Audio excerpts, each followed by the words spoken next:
Good morning, welcome to CATEX TV. My name is Frank Fortunato. Today is Friday, December 7, 2012. Yesterday's Syrian chemical weapons scare apparently is being believed to be now a little bit of a saber-rattling attempt by President Assad to remind the world that in fact he does have chemical weapons. There's been no new developments on that front. In fact, if anything, the intelligence fears have eased somewhat. A strong earthquake today struck Japan. Actually, it was a fairly big one. It was a 7.3 in just about the same area as the big 9.21 2 years ago. There were a number of aftershocks. One was a 6.1. There was originally a tsunami alert for a wave expected to be over 7 feet tall. The wave did strike, but it was only about 3 feet tall, so there was no report of any damage or injuries. The most amazing thing about this, actually, was that shortly before the earthquake hit, the Japanese national TV service broke off regular programming to warn that a strong earthquake was due. Afterward, the announcer repeatedly urged all near the coast to flee to higher ground. The Japanese Meteorological Agency has an early warning system using data from seismographs scattered throughout Japan. It enables them to provide advanced warning of the estimated intensity and timing of an earthquake. The warning for today's quake was issued 6 minutes before it struck. That's frankly unprecedented and amazing. The United States economy added 146,000 jobs in November. The unemployment rate fell from 7.9% to 7.7%.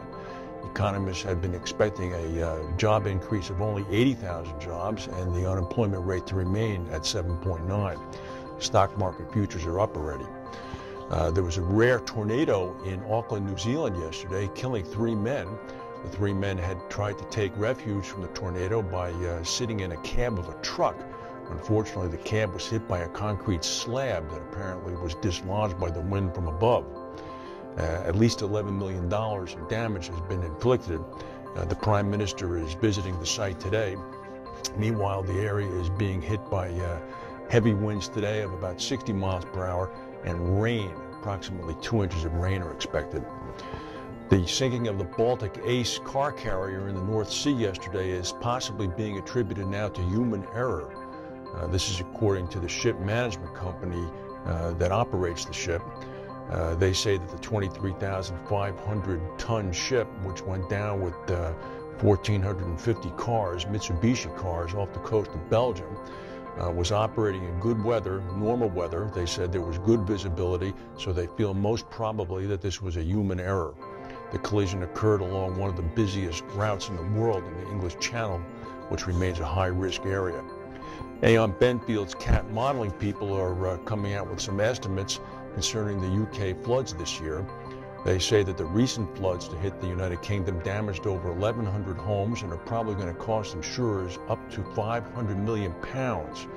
Now, this year, 2012, this is going to increase the total cost of floods to insurers for the whole year to £1 billion, making it the most expensive year for floods since 2007.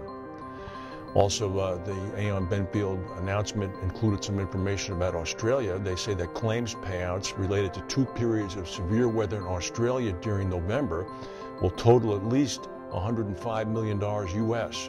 The most notable stretch affected southeast Queensland and northern New South Wales, where softball-sized hail caused significant damage. Softball-sized hail will tend to do that.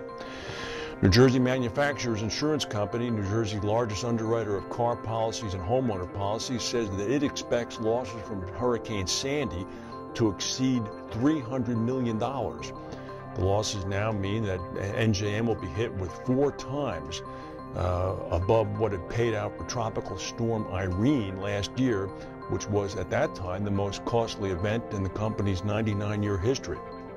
Despite the anticipated losses, Bernie Flynn, the CEO of NJM, said that the company's balance sheet can handle the payouts and policyholders can be assured of the financial strength of their insurer. Howden Broking Group had an announcement today.